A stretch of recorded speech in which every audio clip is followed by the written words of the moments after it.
Uno, queridos patitos, vamos a ir al asunto de la educación. Porque, como tema general, mentir está mal. Mentir es algo que corrompe la sociedad y destruye la confianza entre seres humanos, hasta el punto de que en Estados Unidos, si se pilla a un político que ha mentido, ya tiene las horas contadas. Sin ir lejos, sin ir a Alger Hiss, le acusaban de actividades antiamericanas en tiempos del senador McCarthy y el comité de actividades antiamericanas, pero no le pillaron por eso y no fue puesto a la picota por eso, sino porque mintió.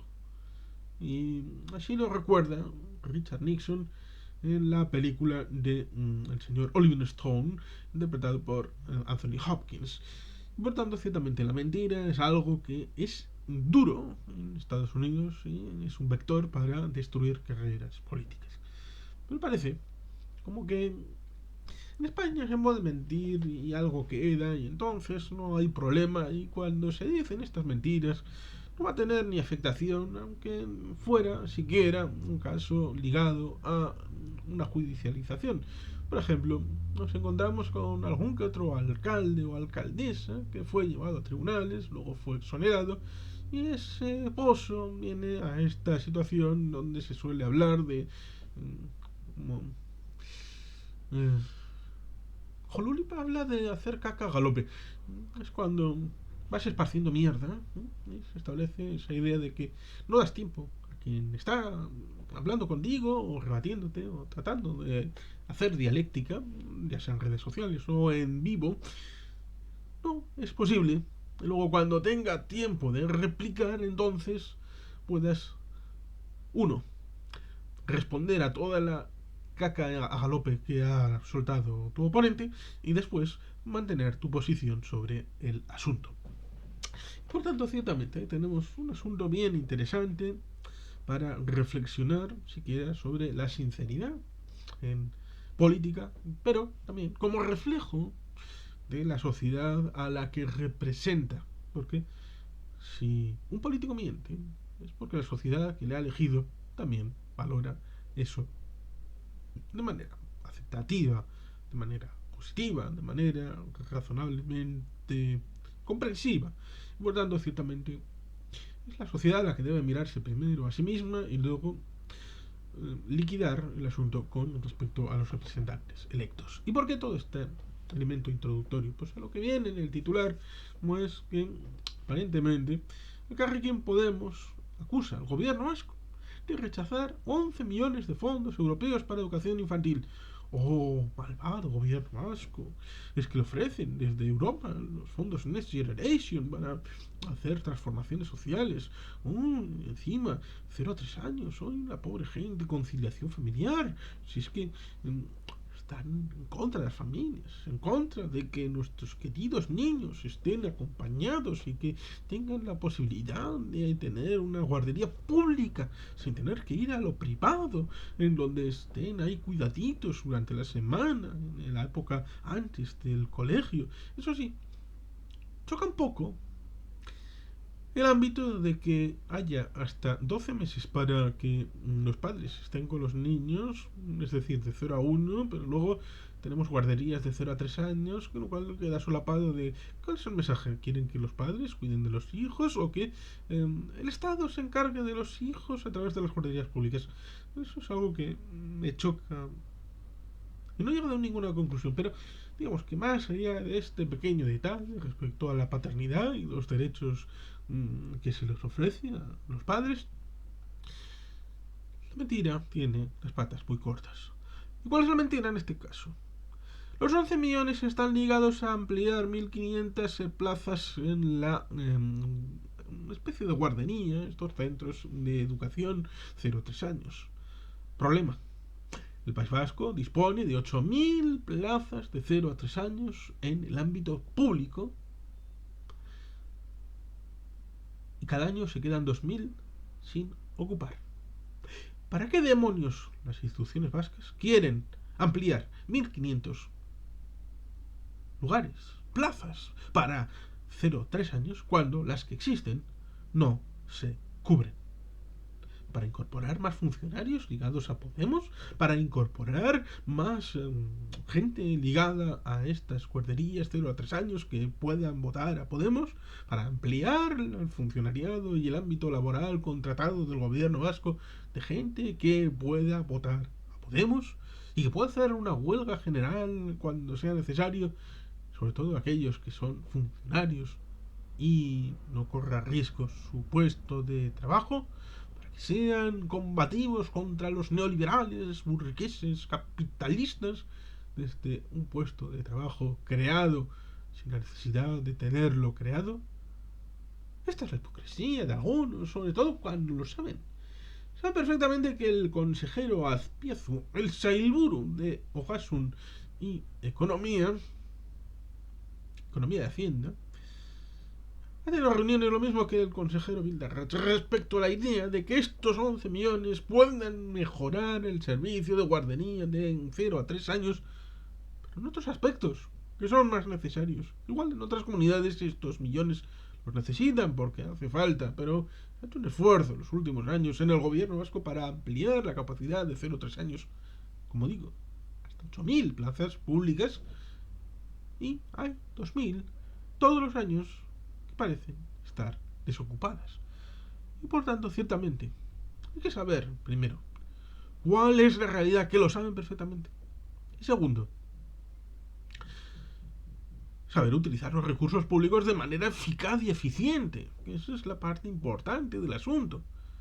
Y sobre todo, no transmitir una idea sabiendo que es mentira, para que la gente la compre en el presupuesto de incardinarse en un mensaje global ya asumido, que afortunadamente creo que no está asumido, la idea de que los políticos, y esto es traer asuntos desde Madrid, en el más amplio sentido, Madrid ciudad, Madrid comunidad, el Madrid político a nivel de Estado, a pesar de que Estado también somos nosotros, la comunidad autónoma vasca.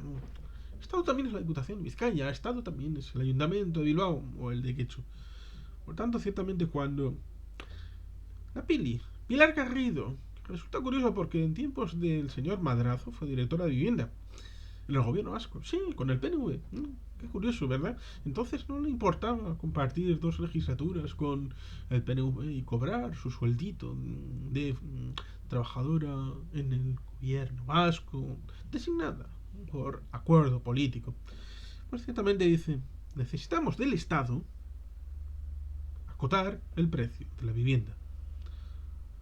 Claro,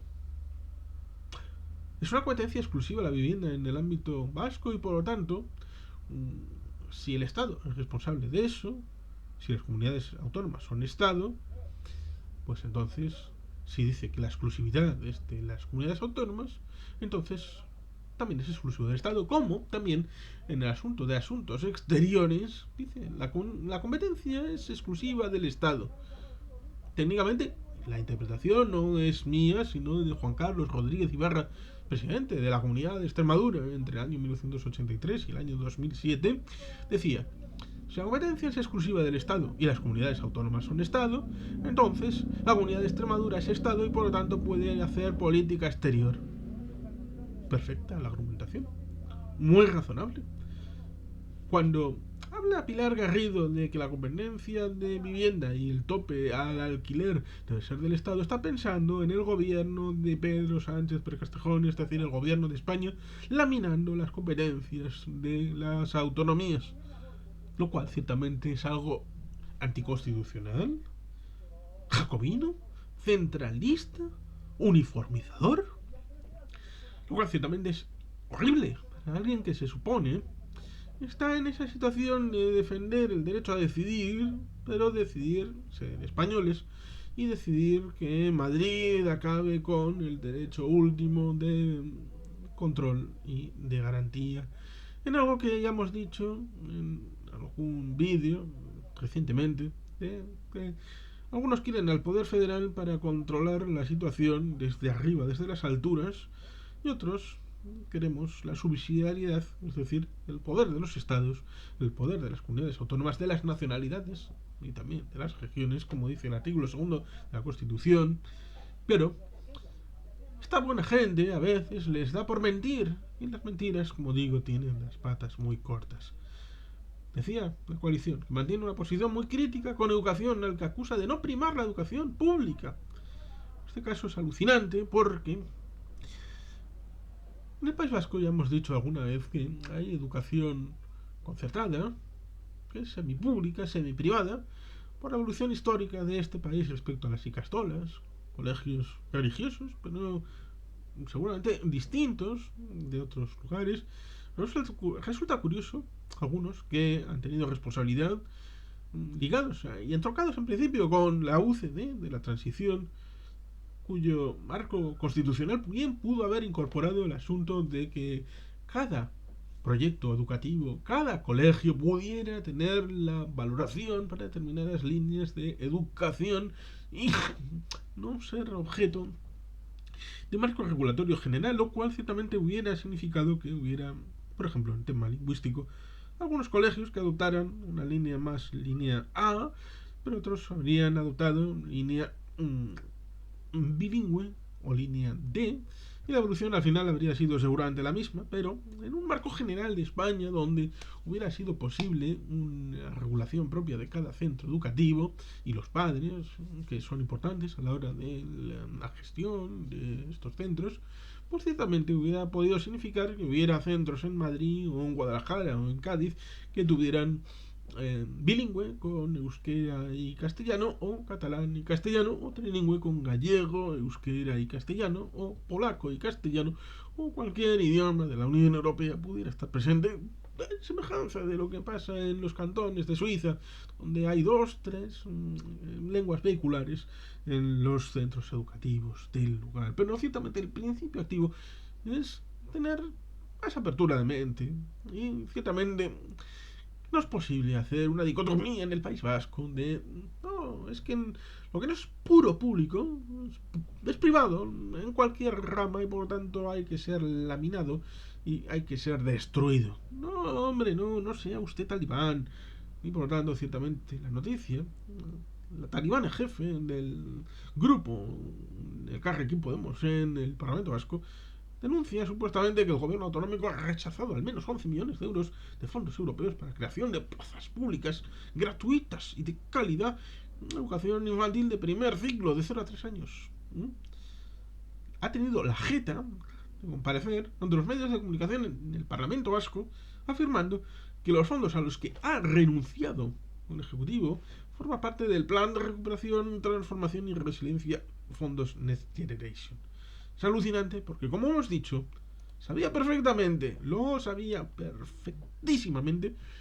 El gobierno vasco lo que quiere es una ejecución eficaz y eficiente de los fondos públicos para algo transformador y que vaya directamente a la yúgula del asunto. Y como digo, este asunto va de eficacia y eficiencia.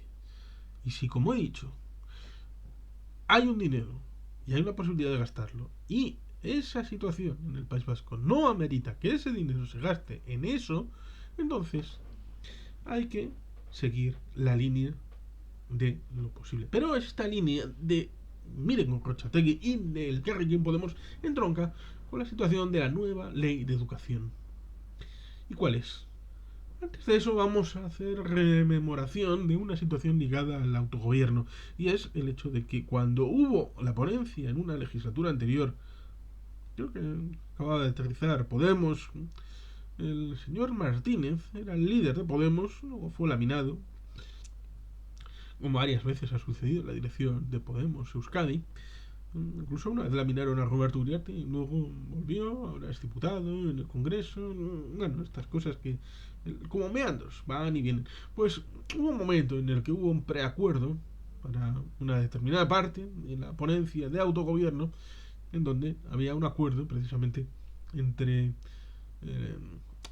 Euskal Herria Bildu, Partido Nacionalista Vasco, y el Carrequín Podemos, a tres. Estaban fuera el Partido Socialista y el Partido Popular, y digamos que pongamos un viernes firma el preacuerdo y ya están todos alegres, contentos. Sábado por la mañana un negociador está en Bermeo tranquilamente, pasando una alegre jornada de mañana, y le llaman por teléfono. Era el señor Martínez diciendo: porque es que Madrid, lo otro. Estaba desmarcándose porque no podía sino retirar su firma de lo que acababan de firmar.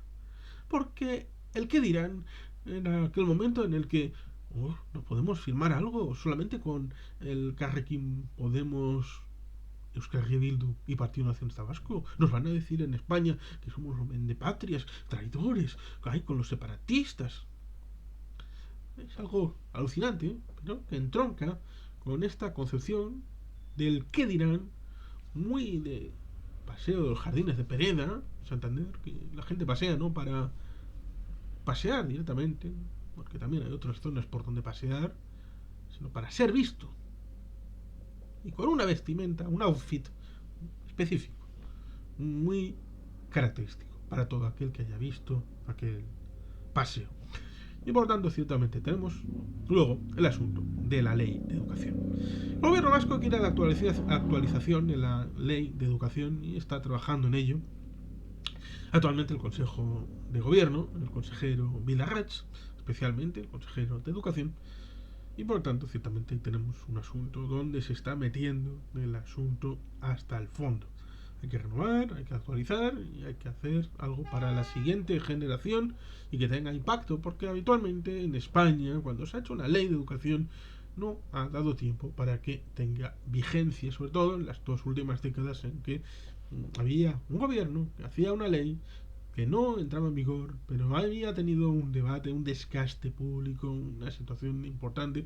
Cuando había cambio de gobierno, el siguiente, lo más lógico es hacer una nueva ley para que derogue la anterior, pero eso también lleva su desgaste porque hay que llegar a otro acuerdo y por tanto una ley, otra, debe de pasar por lo menos una década, incluso 2, para que pueda tener efectos en la gente cuando se va compasando.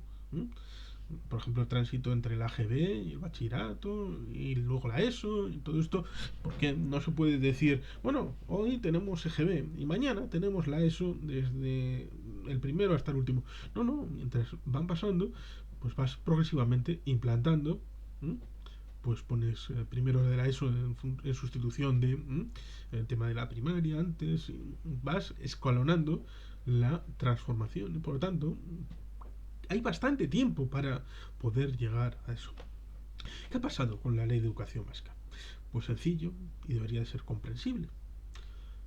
Para poder agilizar determinadas circunstancias en tanto en cuanto el borrador de la ley está más o menos acordado, porque las bases de acuerdo ya estaban establecidas entre el Partido Socialista, el PNV, el Euskal Herria Bildu y el Carrequín Podemos, los 4, entonces, dado que había una base sustancial amplia, ¿por qué esperar a la aprobación de la ley y su entrada en vigor para ir desarrollando decretos de avance hasta ese momento que tendrán una afectación mucho más posterior, cuando es posible hacerlo en algunos ámbitos antes ligado a ese marco general?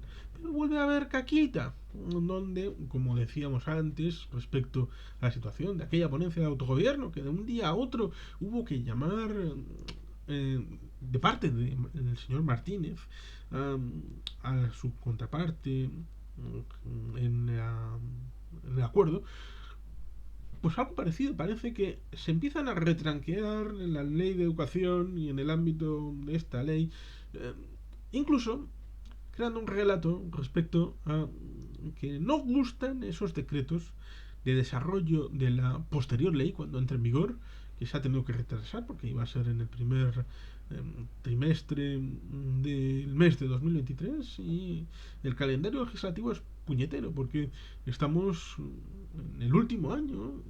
Bueno, no exactamente en el último año, pero se entiende, porque tampoco es que vaya a haber un pleno en junio de 2024. Evidentemente las convocatorias son los que son y las últimas elecciones fueron el 12 de julio del año 20, por lo tanto en julio del 24 más o menos debe haber elecciones al Parlamento Vasco, y por lo tanto sería bueno que la forma de tracto parlamentario, todo lo que lleva primero que entre al Parlamento, un trabajo ya definitivo para el horizonte de la aprobación, esta legislatura, tiene que ser esta legislatura, pues se van acortando los plazos. Y por lo tanto, ciertamente, ahí tenemos que sacarlo cuanto antes. Pero, como digo, Podemos está construyendo este relato a la hora de asegurarse esa vuelta atrás, ese camino, porque parece como que se hubieran metido en un charco y ahora quieren hacerlo ver como que no han entrado ahí nunca. Y por eso tiene todo esto que ver. Desde lo que decía del autogobierno, la ponencia de autogobierno, del ámbito de la vivienda con Pilar Garrido, del ámbito de, bueno, crear un contexto, un ecosistema en donde ellos tengan su vía de escape, su puente de plata, en donde se establezca la idea de que es que no están haciendo lo que hemos acordado. Es que están haciendo unos decretos que priman la educación privada. Es que no están defendiendo la educación pública. ¿Qué quieren? ¿Que legalicemos las icastolas? ¿Que mandemos a la mierda a los concertados? ¿Que no haya ningún respeto por nada que no sea la educación pública pura y dura 100%, 3000%? Están creando ese relato para luego poder decir nosotros nos abstenemos o incluso nosotros votamos en contra de la ley vasca de educación. Porque no es lo que queremos.